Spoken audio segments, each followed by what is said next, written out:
வணக்கம். நான் உங்கள் அடேகிருஷ்ணன். இப்போ என்னென்னு பார்த்தீங்கன்னா, நம்ம யார் நம்ம மக்கள் நீதி மையம் இவர் கமலஹாசன் கூடுற கூட்டம் எல்லாம் ஓட்டாக மாறாது. இந்த கூட்டம் எக்கச்சக்கமாக பார்த்துட்டோம். யார் எம்ஜிஆருக்கான பார்த்துட்டோம். ப்ளஸ்ஸு எம்ஜிஆருக்கு மாத்திரம் எனக்கு கூடுற கூட்டம் எல்லாருக்கும் பார்த்தாச்சு அப்படின்னா, எம்ஜிஆர் ஜெயிச்சு பல நாள் வந்தார். அவருக்கான கூடின கூட்டத்தையும் ஓட்டாக மாறாதுன்னு சொல்கிறாரு. ஆக்சுவலி தற்கொலைங்க தான். கூடின கூட்டமும் எல்லாருக்கும் ஒரே மாதிரி இருக்காது.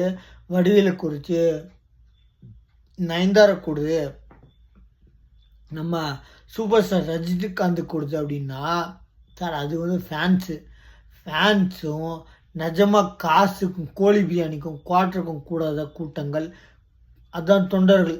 சரிங்களா? ஏன்னா இப்போ கூடுற கூட்டம் வேறு மாற்று கட்சி வேணும்னு சொல்லி எத்தனையோ பொதுமக்கள் முன்னாடி விட்டாங்க. அதனால் இப்போ இவர் சொல்கிறதையும் ஆக்சுவலி ஒரு அறிவே இல்லைங்க. யார் அவர் சொல்கிறது ஒரு கொஞ்சம் கூட ஒரு அறிவுத்தன்மையே இல்லை. என்ன பார்த்தீங்கன்னா, யார் கமலஹாசன் கூடுற கூட்டத்தெல்லாம் ஓட்டாக மாறாதுன்னா எக்காரணத்தை கொண்டும் கூடுற கூட்டங்கள்லாம் இப்போ ஓட்டாக மாறாதுங்க. ஆனால் 2026 எலெக்ஷனில் கண்டிப்பாக ஏடிஎம்கே டிஎம்கே இந்த வாட்டி வீட்டில் அனுப்புறதா முடிவு பண்ணிட்டாங்க. நான் இல்லைங்க, மக்கள். ஏன்னா பொதுமக்கள் நம்பி இன்க்ளூடிங் என்னையும் வக்கீலாக இருந்தாலும் யாமாரும் தெரிஞ்சு மாற்று கட்சிகள் இல்லாமல் ஏடிஎம்கே ஆட்சி இருந்துச்சா டிஎம்கேல ஆட்சி இருந்துச்சா ஏடிஎம்கே இப்படியே மாற்றி போட்டாங்க. சரிங்களா?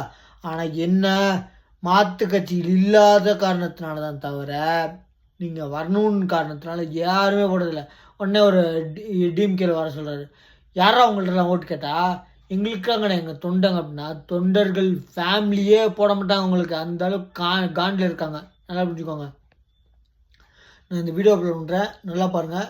தயவு செஞ்சு எல்லா வீடியோ சொல்கிற மாதிரி காசுக்கான பொருளுக்காகவும் ஓட்டு போடாதீங்க. சரிங்களா? நம்ம சேனலை சப்ஸ்கிரைப் பண்ணிட்டு பாருங்கள். தேங்க்யூ. காலங்களிலும் சரி இப்போதும் சரி சினிமாவில இருந்து அரசியலுக்கு வரக்கூடிய பல்வேறு நபர்களையும் பல்வேறு மூத்த நடிகர்களையும் விமர்சனங்கிறது வந்து கடந்த காலங்களில் அரசியல் கட்சியுடைய வாடிக்கை நடிக்க வர்றவங்களே வைப்பாங்க. அரசியலுக்கு வர்றது இருக்கட்டும், இவன்லாம் என்னைக்கு நடிகனா போறாங்க. கூட்டம் அனைத்துமே ஓட்டா மாறாதுங்கிறது வந்து எதிர்கட்சிகளுடைய கண்டிப்பா மாறாது. அது எல்லா தலைவர்களுக்கும் பொருந்தும். எல்லா தலைவர்களுக்கும் பொருந்தும்னா விஜய் தனியா அப்படி நம்ம ஒதுக்க முடியும். எனக்கும் பொருந்தும். எல்லா தலைவர்களுக்கும், இந்தியாவில் இருக்க எல்லா தலைவர்களுக்கும் கூட்டம் சேர்த்துட்டா அது ஓட்டா மாறாது.